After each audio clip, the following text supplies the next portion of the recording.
We've got some fresh new young talent doing some things that I know you haven't heard before. 1, 2, 3, listen. Welcome to Finances, your home for all things financial, investment, money and lifestyle. Hosted and curated by the very talented team of certified financial planners at Burke, Brittain Financial Partners.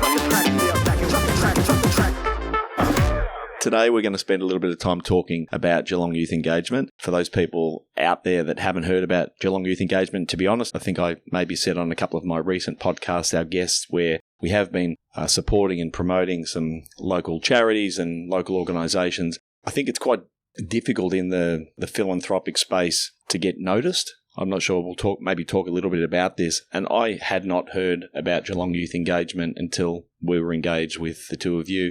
So maybe let's talk firstly about what Geelong Youth Engagement actually is. And then I might also like to go back and just understand a little bit about where both of you came from before you found your place with GYE. So maybe, Kelly, we'll start with you. Give us a little bit of a summary of, I suppose, how you got involved with GYE, but also what GYE actually is and what it does in the community. Yeah, sure. So Geelong Youth Engagement, we see GYE just because it's, easier. We've only been up and running since 2020, really, and we know what 2020 was like, so it was probably a year that no one really knew who we were back then. Andy, obviously, I'll let him tell a bit more about his story, how it began, but it started with a police program, the Geelong Kokoda Youth Program. Came across to GYE when COVID looked like it could have shut things down. So Andy came across, obviously, with a bit of community support and backing to get this up and running. So we work with, it was always the state secondary schools in Geelong, which is 13 of them.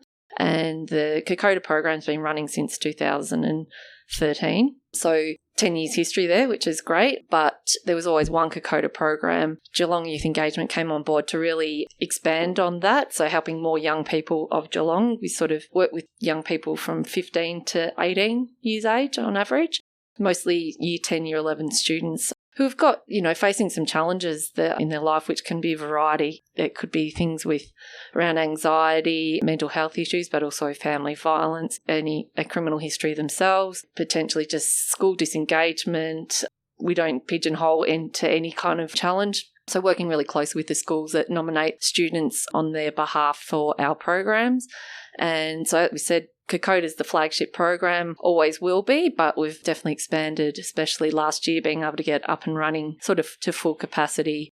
Started a Year 10 program called Spring Back Geelong, another subsidiary program of Kokoda called Strive. Then we also involved with a road safety program targeted at Year 11 students. But it has definitely grown in that we actually run 2 full Kokoda programs now, because not only are we working with the state schools, we've also got Clonard, Sacred Heart, St Joey's and St Ignatius on board. So it's 17 schools in total, average sort of 10 to 12 young people per program. So definitely it was great last year to get everything up and running to how we'd been planning it since probably day one. There's always room that we're going to expand over time, but at the moment, that's where we're happy. We want to really cement these programs into the community and be known for those. So Andy, the initial entry or foray into sort of youth engagement, when did that start for you? And we talked about the flagship program. Kokoda is obviously a cornerstone of GYE.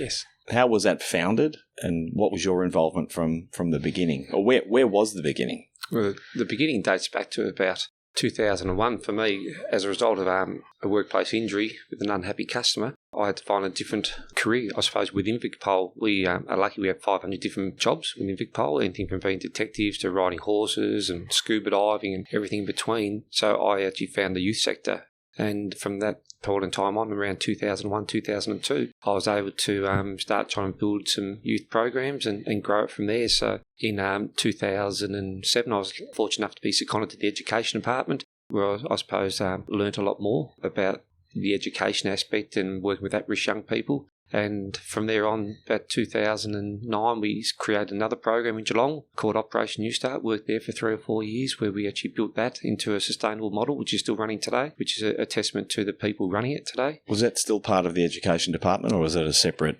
Operation New Start was actually a standalone organisation, whereas we had a police officer and a teacher running the program. And that model's changed now over the years, but it's basically it's probably under the umbrella of the Education Department more down here in Geelong. And there was originally about 8 programs. I believe there's only a couple around the state now, so it's sort of changed somewhat. And then in 2013, as Kelly said, Kokoda was launched, but in 2012, one of our strong supporters, a fellow by the name of Mick O'Malley, who's a personal trainer. He was a professional boxer in his heyday, world champion. He was running Kokoda programs through mutual friends. We became friends, and this concept that we should take young people who are challenged to Kokoda. So what were you doing at that time when you crossed paths with Mick? Where were you actually working, or what organisation were you involved with? I was seconded out to the Education Department at that particular time to Operation New Start, and we're just winding up our involvement from a police perspective. You were still at New Start? Correct. So there was 12 months planning basically took place. By the time I was at New Start, and then when I came back to VicPol on a full-time basis, it just kept on growing legs and growing contacts. And we have great support from the Education Department here in the Barwon Southwestern region. And we had a few key people who actually helped us build that momentum through the schools and sell a product. And it's really, really hard trying to sell a product when you haven't got one.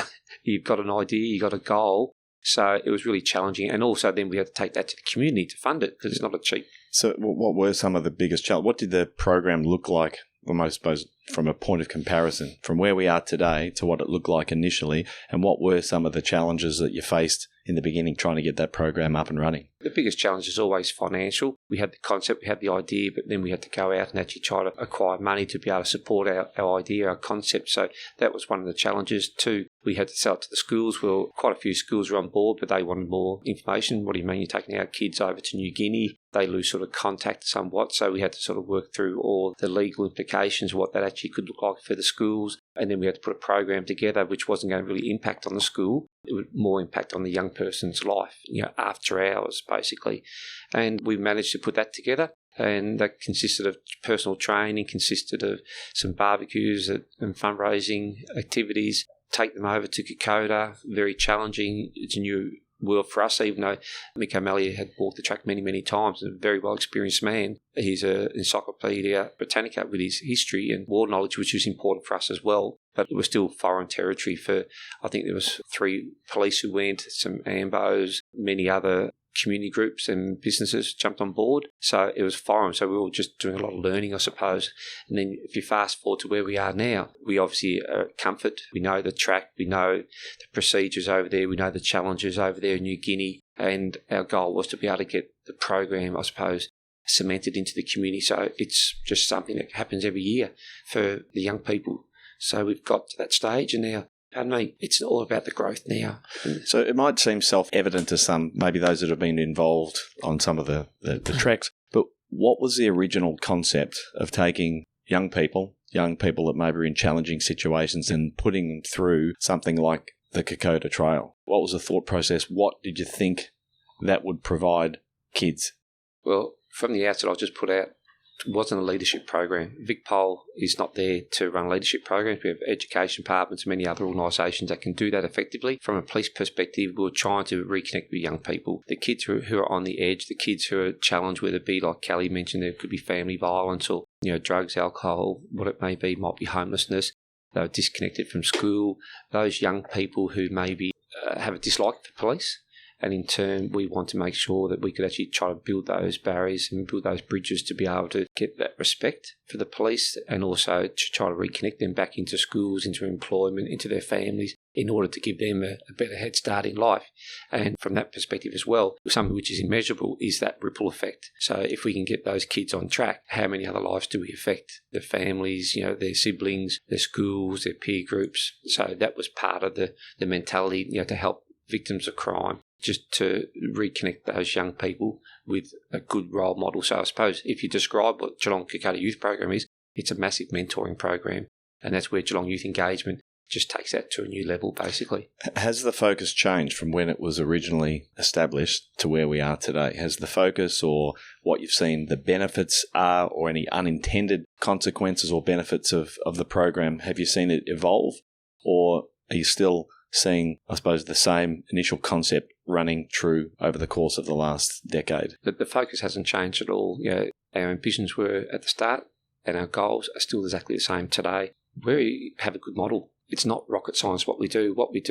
We bring a whole bunch of adults together, good community-minded people who want to contribute to their community. Simple as that. And we don't pretend to be anybody we're not. The three of us in the room today, we all come from different backgrounds, different life experiences, and we don't try to hook anybody up with a particular person. It's a very, very fluid situation, and you just build your own relationships at the end of the day. Every young person comes on board, want to be with us. It's a safe place. It's a good place. It might be a bit daunting at the start, but at the end, and the most challenging part about the whole program is the kids don't want to walk away. They don't know how to walk away. So now we're Geelong Youth Engagement, our growth enables the kids just to come back and forth in their own time to our office. They can get food, they can get drink, they can do their homework, they can watch TV, they can do whatever they want to do in a safe place. So our goals haven't changed, but our growth has been enormous. As Kelly, I think, mentioned before, now we're trying to get 2 programs up and going. So new challenges, finance, getting more businesses on board. So the challenge is always there with growth, but growth has been great for us. Now, Kelly, your involvement with GYE, let's talk about when that began for you and what you were doing beforehand. I know when I asked you a couple of questions, or Amy asked a couple of questions beforehand, you said, life's pretty boring. I've only travelled like about 50 times to China. You had a role where you spent a lot of time in aeroplanes and travelling the world. What were you doing before GYE? So take back, learning about the program was probably first heard about it in maybe 2014 would have been. Okay. I worked for Edge Clothing, which in Stage 2, which is a local clothing manufacturer and retailer. And before that was Austin Group, which was another where a lot of us all worked together. So sort of 20 plus years in that clothing rag trade industry, which is amazing. I would never take that back. But as a sponsor of the program, they started in 2014. They'd send 2 or 3 staff every year as a bit of a, sort of staff incentive bonus type thing. This is the Austin Group? This was Stage 2. Okay. Yeah. So Austin Group had sort of moved on from there at that stage. But so it was just a process of putting your hand up if you were wanting to do it. So 2017, after a few people had done it, I've come back raving. And I was probably initially that, I'd always wanted to do Kokoda. It was a bit of a bucket list thing. So got on board with 2 other staff members who were great people as well. I know every year of the Kokoda program's great, but I felt we had a really good group on the 2017 one. And you think, I've got to get myself fit and everything for it. And straight away, once you start training and you're meeting these young people, all of a sudden you realise, it's not just about me by any means, like you start hearing their stories and probably actually realise how lucky I had, my life being brought up with a nice family and everything like that. And these young people don't always have the opportunities that most of us mentors have probably had. Can be a little bit daunting, like Andy said, even for the adults as much as young people in that mentor role, because you're like, well, what can I contribute to? I haven't been in their shoes, that sort of thing. But that's what I soon heard. Sometimes these young people just want someone that'll listen to them and maybe say, that's no good, how can I help? And sometimes it's enough for them to just go, just letting me say that was enough, And then little things that you find, like someone's at home and, they don't have some basic cooking stuff and you just kind of go, I've got spare, things like that. I'll bring them in. Just little things like that you don't realise makes a big difference. So anyway, obviously had a really good time on that year, and we as a group probably connected every 6 months or so afterwards, catch-ups and things like that, and got to 2020 and it was just, as much as I loved working at Stage 2, it was just time for a change. What that was, I wasn't sure, but probably just knew it was something a bit more community-minded that I wanted to focus on for the second half of my career, and made a really, what I thought at the time, big mistake of leaving a job without something in the start of 2020. Thinking, I'm employable, that's easy. Then, I think a few people made that mistake. Yeah, then there was nothing. But at the time, it probably worked out well. Andy was starting GYE and I said, I've got plenty of time on my hands. So if I can help out anyway, and just did some volunteering. It was really just getting all the past people started, just contact details so we could reconnect with anyone that had dropped off, and a bit of research behind where their lives are at now, that type of thing. As things progressed with GYE, I sort of then went into a part-time role, and then as the programs were going to get up and running, Andy was very generous and offered me a full-time role. So I went back and then studied sort of youth services to, get a bit more well-rounded in that role. And yeah, it's just grown from there, and very fortunate that someone like Andy let me tag along to everything and, learn as much as I could in that time. So do you want to tell me a little bit about what exactly your role involves sort of day to day now? Like, what are you doing day to day in your full-time role with GYE? So, obviously still a small team. We've got a lot of backing from a lot of people and volunteers, which is amazing, but we're very hands-on in everything we have to do. So if I look this week currently, we actually have all our interviews for our program, the Kokoda and Strive program next week. So it's, sending all the expressions of interest out to schools, getting all that back and making sure they've locked in interview times and, that sort of admin side of it that's always got to tick along. I work on grants, like a lot of the grant writing when they're appropriate and come up. Then we have our spring back program starting next term, so working all the timetable for program delivery. So it's a bit of everything, admin, operations, program delivery. So depending at the different times of the year, sort of our program delivery is mostly sort of through April through October, but there's obviously a lot of planning that has to happen before that to make it all run smoothly. You talked a bit about the application process. Maybe to you, Andy, for people out there hearing about GYE and maybe interested in the program, be they mentors or potentially youth, what's the process of getting involved with the program? I suppose it's twofold. If you talk about the young people for a start, we need them really in the school system. So we ask all the state secondary schools, there's 13 state secondary schools on board, and there's 4 private schools, the Catholic schools at St Ignatius, Joey's, Sacred Heart and Clonard. So we have 17 schools involved. They are asked to select 3 students. And once they select 3 students, they then send them to Cali, and then we organise times, and then we lead on to next week where we have the interviews basically. So most of our kids come through the state school system. There's the odd one which might come from the Gordon or something similar. They're probably exceptions to the rule. And in relation to our adults, we're lucky that, I suppose, Geelong, it is a small place, 3 degrees of separation. Everybody knows somebody at the end, which we're very lucky. But in saying that, geez, we've got some great people in Geelong. The minds of some of these community people, businesses, there's no way known Callie or myself would be sitting here today having this opportunity to talk to you without these people behind us. They are just brilliant, absolutely brilliant. And you don't see it coming sometimes. We'll find someone's, just giving us $200 or something. And that's a lot of money for us. We're just thankful of people's generosity. And then you get other people who want to actually pay for a young person to go on the program. And it's $7,500. It's a lot of money. But that's $7,500 compared to in excess of $100,000 to keep somebody in a youth training centre. It's a cheap investment.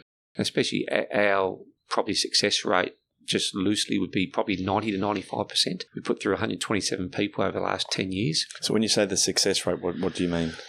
I suppose we measure success by the kids going back to school, by not offending, their lifestyle choices at the end. Those 127 kids are definitely in a better headspace to where they were, whether they have a house and a roof over their head, whether they can actually just live life by themselves, maybe not inside the family circle where a lot of those issues may stem from. And then we see the kids having jobs. We've got nurses, we've got plumbers, we've got electricians, we've got refrigeration mechanics, we've got police officers and kindergarten teachers, and the list just goes on and on and on. Whereas potentially when we meet the young people in the February of every year to do the interviews, they've got their hats on back to front. They can't hold eye contact. They struggle to talk and to present themselves. Bloody challenging. So what is the interview process? When you say you interview kids, what is that process? What are you doing? What are you looking to try and gather from the kids? Is it a case of determining whether they will actually go or not? Or is it just a process of understanding the kids? Yeah, we hate that we probably call it an interview process because it sounds really formal, where it is like we try to keep it as casual as possible, like a bit of an informal chat really.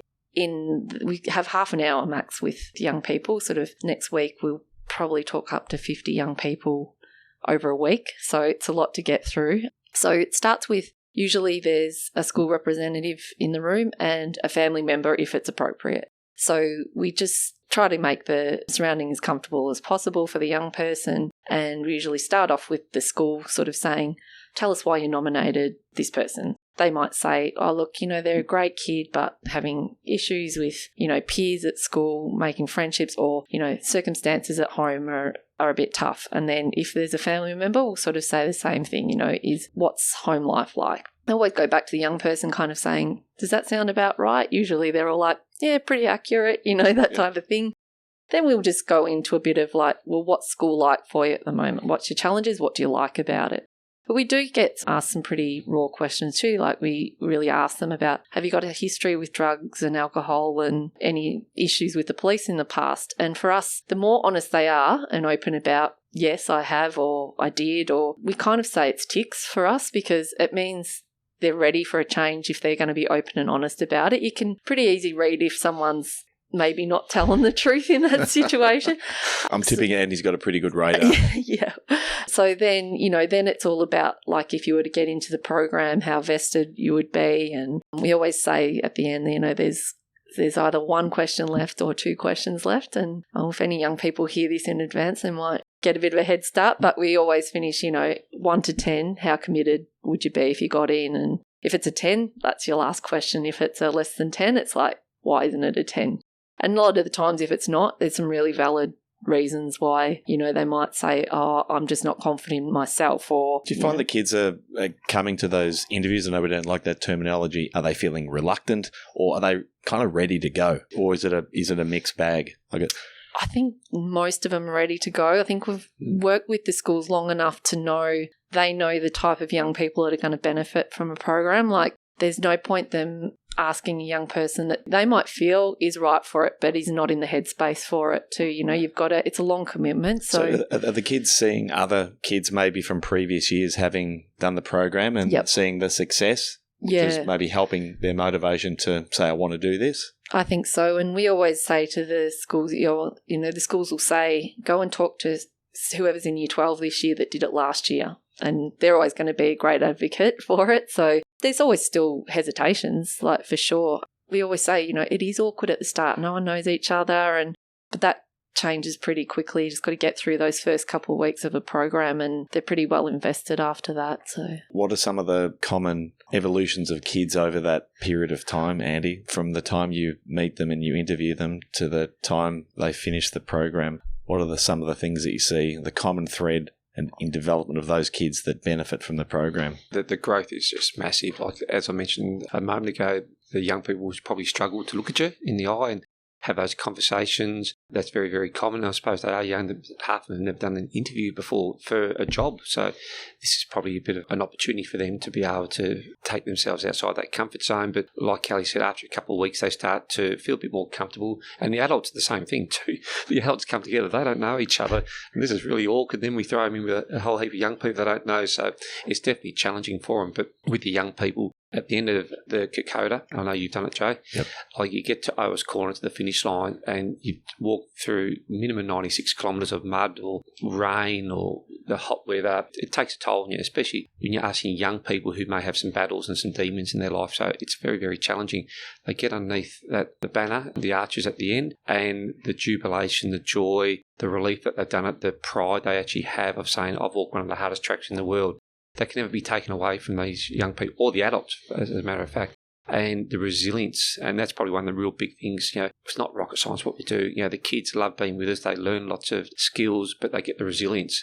They understand that school is only 60 minutes, in class, and that's really easy. They've just walked 13, 14 hours through mud and 40 degrees heat or whatever it may be. So they're picking up the resilience. They're picking up the sense of pride of completing something. They come back to the hotel, get washed up, cleaned up. We'll have a couple presentations for that during that period of time. They'll come home to Australia.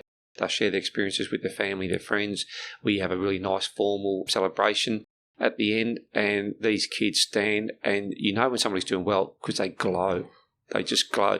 Don't have to say one word, and you look and go, wow, you look really good. They just look healthy. They look happy. That's when you know you've done well. It is hard having done Kokoda before and even talking about it to people. It's very hard, even though you've just explained some of the evolution of people when they do the track and they've been through that adversity. But doing it is something pretty bloody special. And everyone gets something different out of the track. Mm-hmm. And I know for myself and for Peter, father, who also did Kokoda at that same time, I felt a little bit embarrassed about, you mentioned Mick and the history lesson that he gives to people on the track. I was embarrassed that I really knew very little about our own history.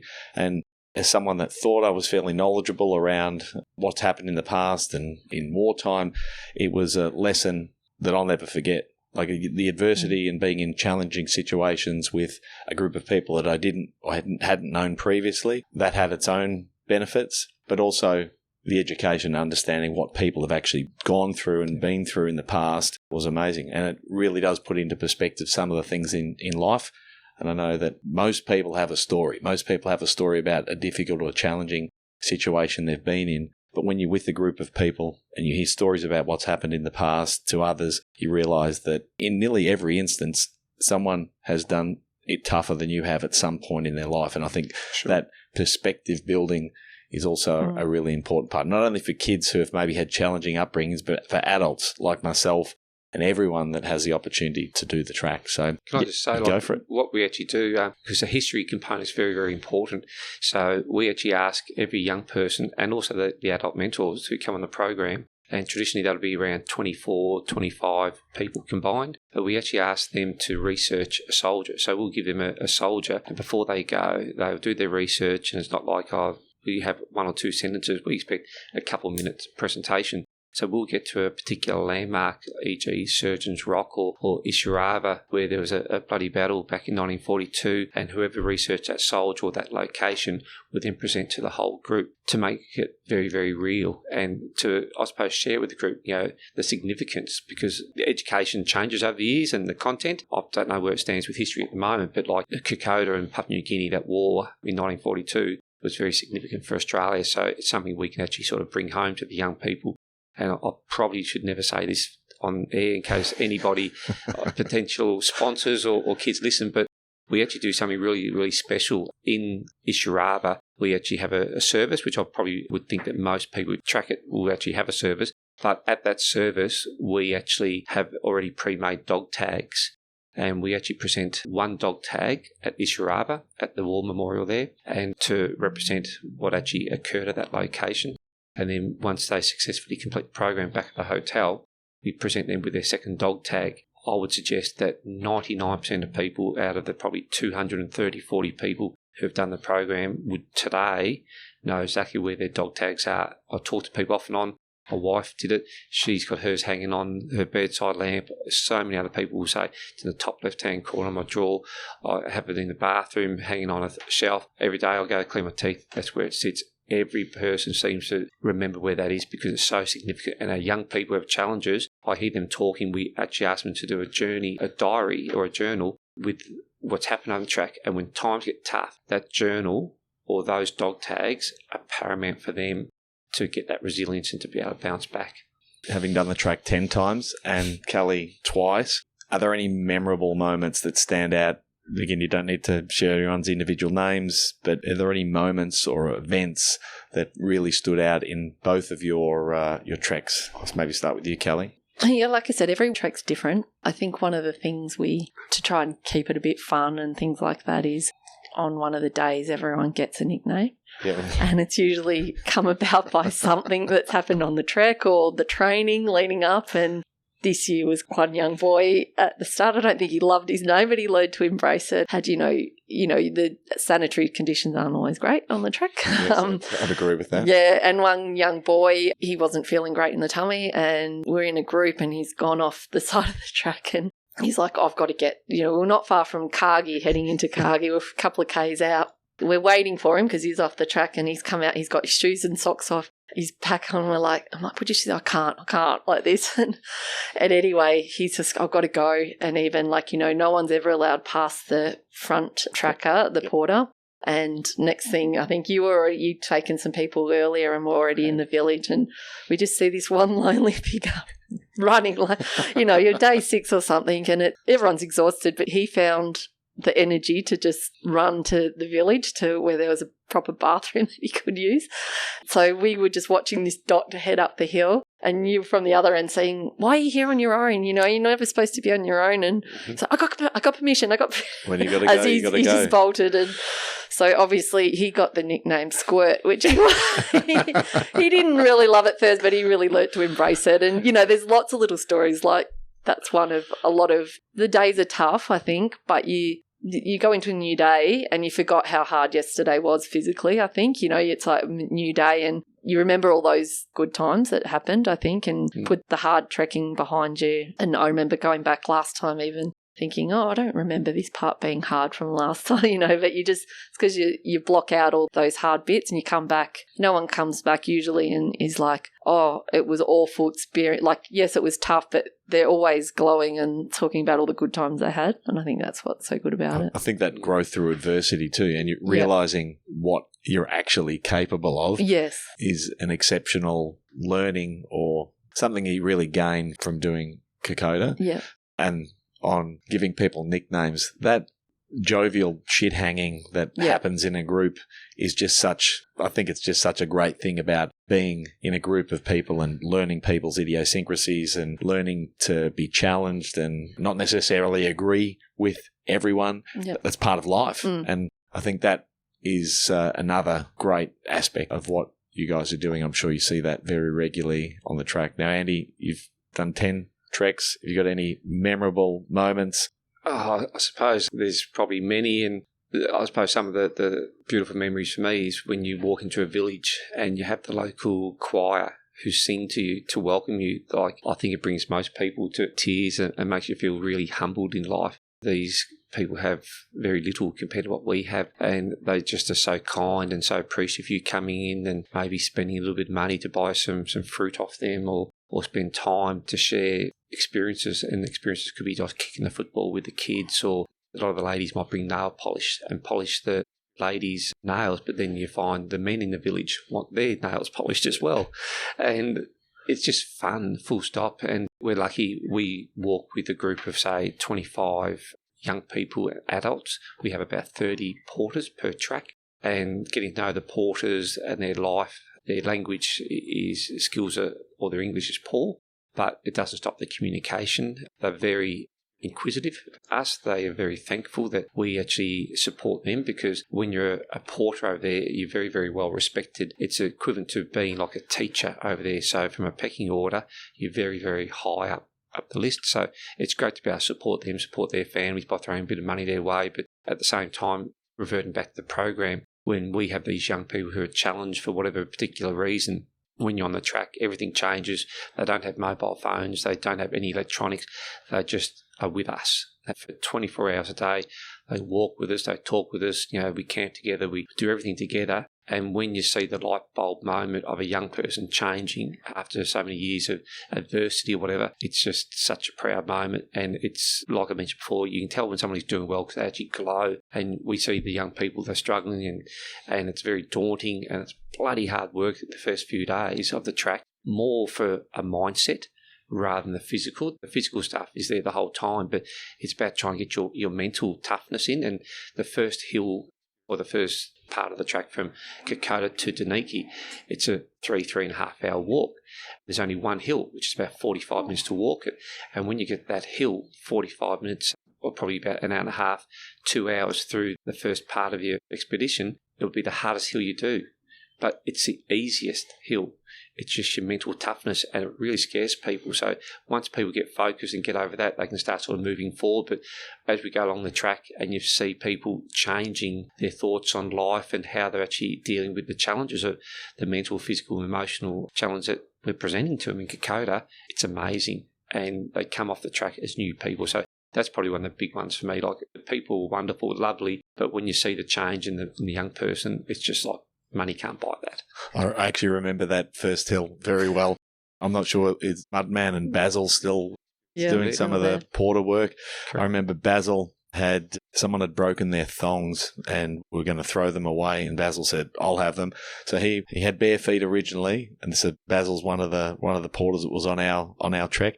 He had a pair of broken thongs on. He had a bag full of probably 40 eggs, and he ran up that first hill while like a goat, while we were all slipping and sliding. And you're right, thinking, is this hill ever going to end? It was a great moment. But you're right, like seeing that evolution, and even on our trek, like seeing the evolution of people in a short period of time, seeing their perspective on life. And it's not a stretch to say people's perspective on life change in a short period of time. You wouldn't think, in our day-to-day lives, you wouldn't think that, is it an 8-day trek still? Yep, so over an 8-day period of time, your perspective on life as a whole could change so radically, and yet it does.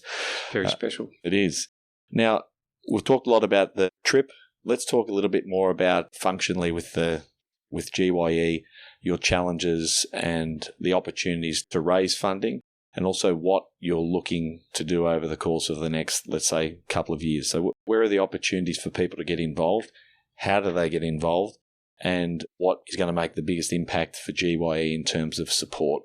Well, Kelly's just done a pitch for a grant, so she might be in a better position.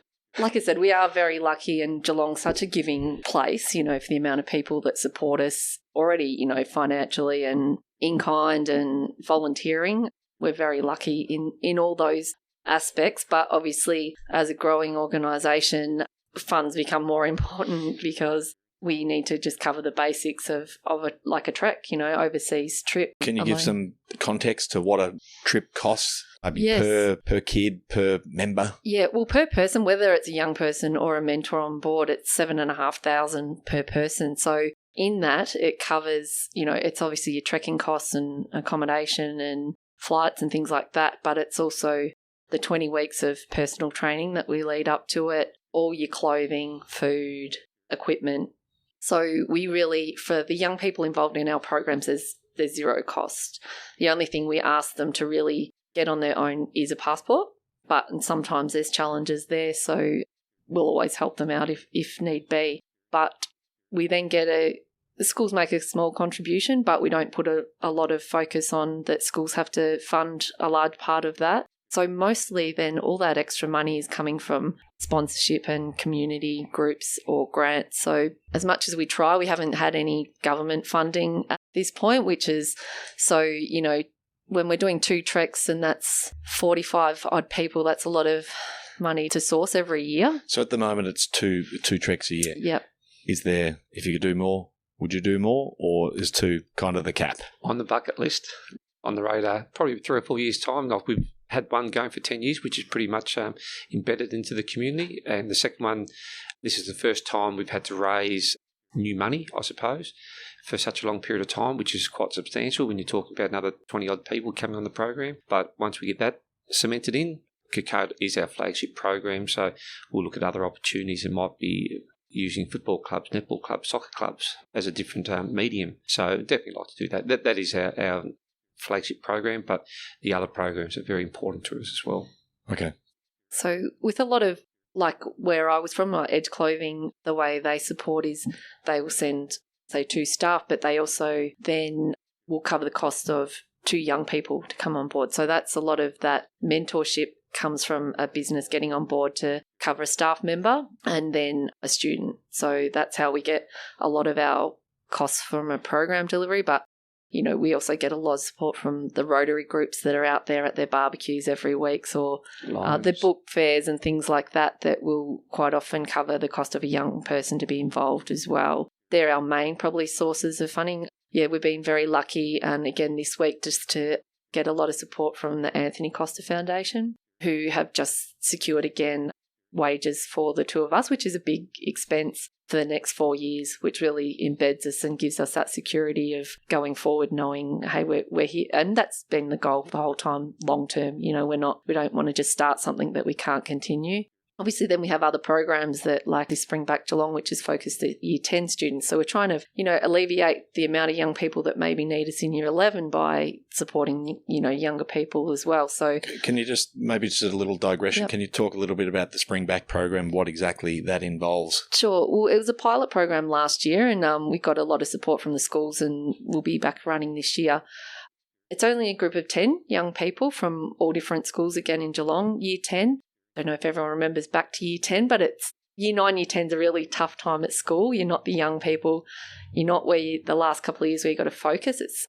So that year you're really lacking direction of where you want to go, what you want to do. It's probably when most young people are most disruptive in class and things like that. Probably the teachers find it tough in those years. So we, through a very similar nomination process like the Kokoda, have that interview process with them, and we actually it's our most contact of any of our programs because we have them a full school day on a Thursday, Friday for a full term. So the idea is you're at school Monday, Tuesday, Wednesday with us every Thursday, Friday. Okay. So we pick them up. For a full term? For a full term, so 9 or 10 weeks, whatever.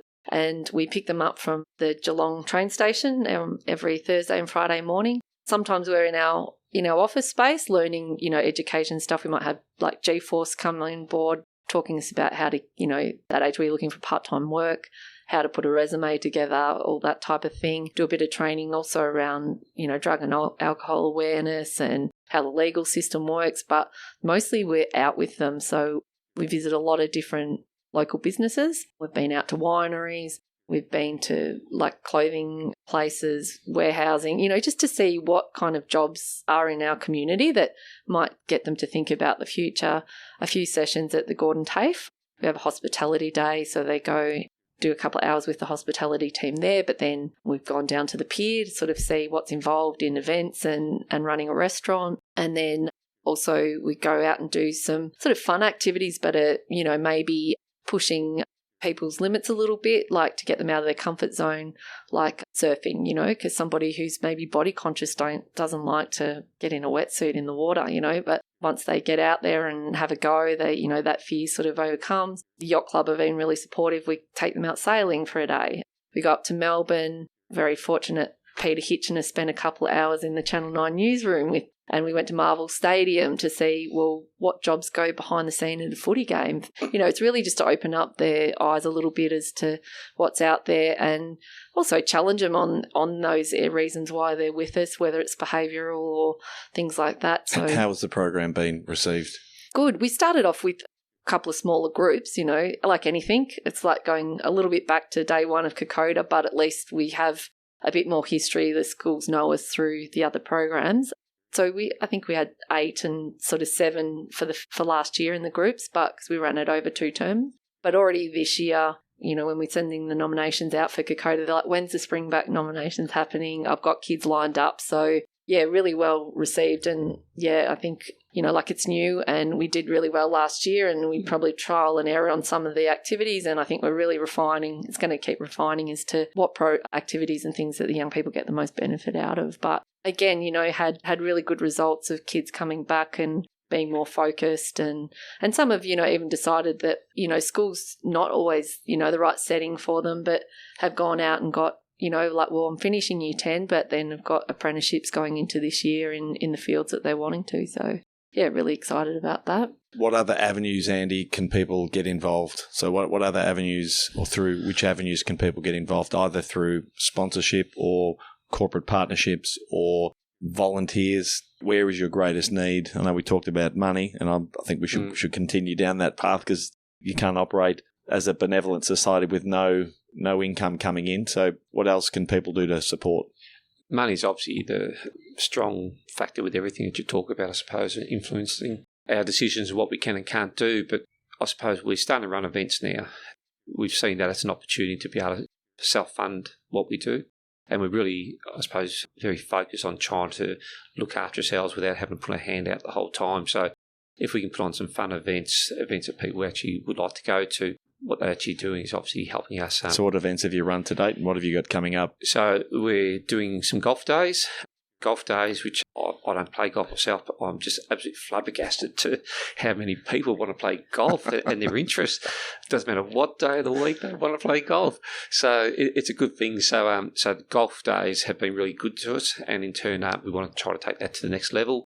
So run 1 or 2 golf days per year just around the Geelong area. And then in turn this Friday, next Friday now, we're hosting for the very first time a long lunch down at the pier, thanks to a few very, very kind-hearted businesses in the Geelong community. Do you want to give those businesses a shout-out? Well, we have, probably speak about the people's names behind the scenes. We have like Darren Holroyd down at the pier and his crew have been wonderful, where we're going to run the event to look after us. We have a wonderful lady called Carolyn Probert, who's a businesswoman in the Geelong area, and Danielle Fraser and her partner Chris Carroll, who have been very, very kind to jump on board. Mick O'Malley, who's basically, he's part of us and we're part of him. I think he just sees the benefits of what we do. So he knows a lot of people as well and very keen to help where we can. So with these people and GYE, we've put together a corporate long lunch. It's $2,000 for a table, and at the same time we've got some very good speakers coming in. We're flying down Wayne Swash from Queensland and a fellow by the name Mick Collis from Western Australia, where he's a lot more light-hearted, I suppose, and tells a good story. So we'll be using that as a fundraiser, and hopefully we can actually build upon that in future years to come and make it part of our calendar of events, and that in itself will actually help us to move forward financially. Plus, I should say, we actually are looking for people who may like selling raffle tickets. It's either, I suppose, a hot or cold thing for people, but like we've actually, for the first time last year, ran a raffle trying to, once again, help our sustainability, which was absolutely terrific. And most of the prizes, we try to get prizes which are user-friendly, which everybody wants. Like last year, our first prize was a $3,000 Woolworths voucher. It doesn't matter who you are. The food obviously would be very helpful. This year, our first prize is $3,000 worth of fuel. Once again, that hits everybody's hip pocket. So we try to make most of the prizes user-friendly for everybody, basically. So we're about to start selling tickets, and that gets drawn at our annual Kokoda breakfast in December every year down at the pier. So anybody who wants to sell raffle tickets, we have an email address, which is info@gye.org.au, and love to hear from you. That would be very helpful for us. While we're talking about how to get in contact with you, maybe let's talk about where people can find you. So website, social media, how can they learn more about GYE in the interwebs? Yeah, definitely. So we've got our website, which is geelongyouthengagement.org.au. Was GYE taken? Yeah, well, it would have been nice to have that, but maybe it's just a bit too broad at the time. But you actually can see a lot of information about all the programs we do. There's videos. I've seen people trekking in Kokoda, all that sort of thing. There is also a part on there where there's a contact us, and that just goes through to all of us. So we're on top of that all the time, getting back to people. It's been actually really beneficial having that website up and running. And again, one of our past trekkers designed that and put it all together and runs it for us. Like, it's amazing what support we can get. Who did that? Do you want to give them a shout out? Yeah, thanks to Jay Costa for that. And Jay? Yeah, he's been great, and all I have to do is say, I like this little tweak, and it's just done, no questions asked. But, we get a lot of families, we get a lot of support services like the BCYF's McKillop Bowen Health people contacting us through there saying, I have a young person, would they fit into any of, your programs? Like we said, most of our programs, we get the young people through the school system, but we are willing to look at options, outside of that if they fit what we do. Is there an application process for that, or it's just to email you guys and put forward a case? It's really just email, and then we'll chat about it. For us, the hardest part is probably age. A lot of people coming to us with maybe 14 and younger, and our programs don't quite cater for that. Maybe one day in the future that might be something we tackle, but right now where, year 10 is our sort of youngest cohort that we work with. And yeah, so contact us through there if you're wanting to know anything about anything. And then obviously we've got Geelong Youth Engagement on LinkedIn, Facebook, Instagram too. So we try as much as possible to keep things updated on what we're going. It's all just at Geelong Youth Engagement on all those media sites? Yep. Yeah. Okay.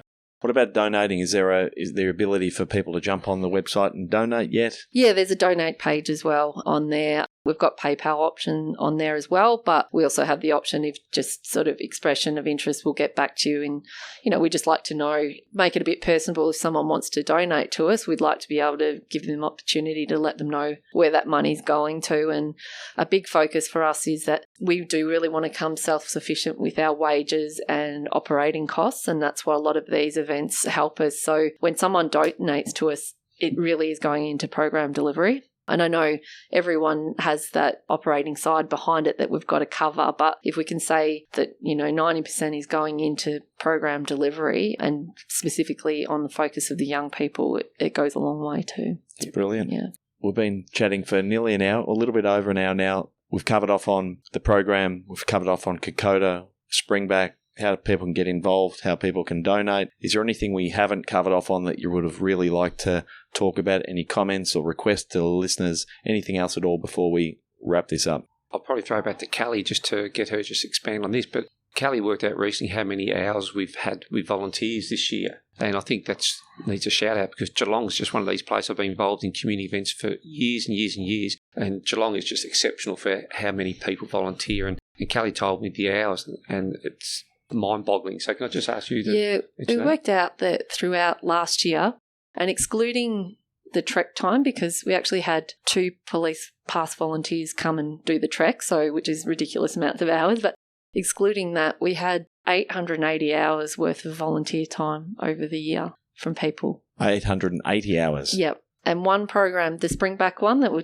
mentioned at Year 10, where a lot of people are giving their time for us to go and visit their businesses, that alone had 35 different people give their time, to help these young people. So if you think we had to maybe pay for those services or pay those people, we wouldn't have the funds to do that. And these are people that they're coming to us, even saying, oh, I'd love to. We've got a lovely lady, Amanda Sutterby, who is a beautiful artist. She's like, I want the kids to come to my house and I'll do a fine art day with them. And you sort of think, oh, okay, we'll do it. It's one of the most resonating sessions we did. That's so calming for the kid. And she just lays it on, I've made sausage rolls, I've done this, and then she invites them these strangers into their home, and it's people like that there are so many in Geelong, and we even have a lot of people come in through the website and ask to volunteer, and you'd love to say, would love your help, but at the moment we just, we are very fortunate about who helps us, and not that we're always willing to get more people on board, but yeah, it was just really interesting to see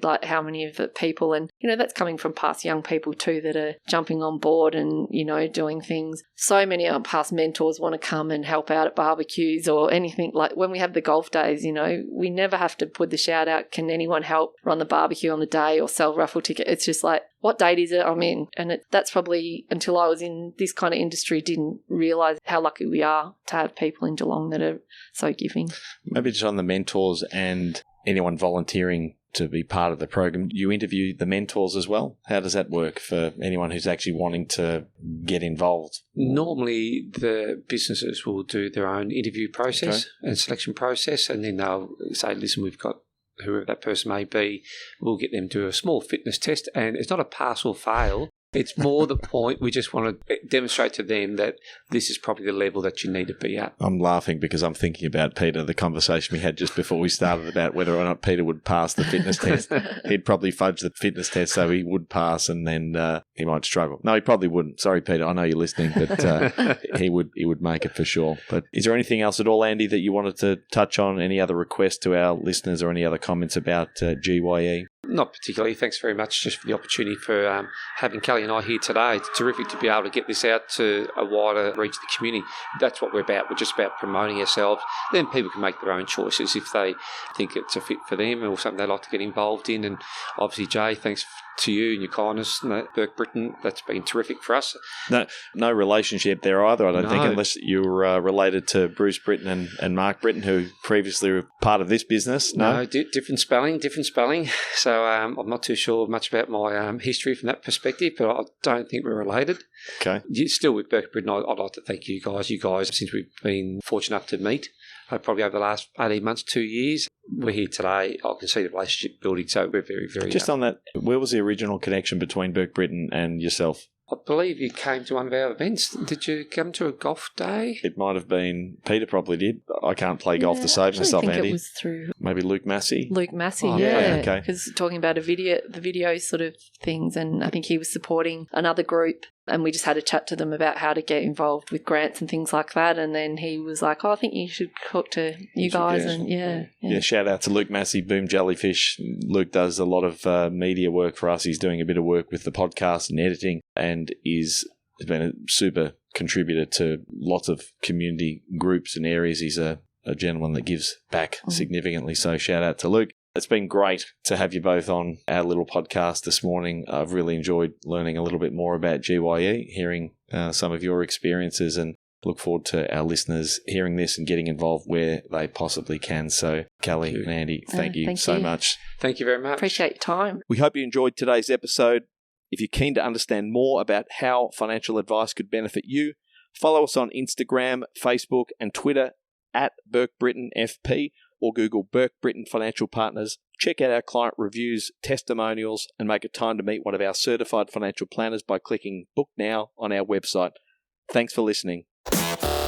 Any information contained in this podcast is of a general nature only. No account was taken as to the objectives, financial situation, or needs of any particular person. Therefore, before making any decision, listeners should consider the appropriateness of any information with regard to their particular objective, financial situation, needs, and seek independent advice from a licensed professional specific to their circumstances. All right, hit it. That translates to don't be a moron and act on what some random person says on a podcast. Take personal responsibility.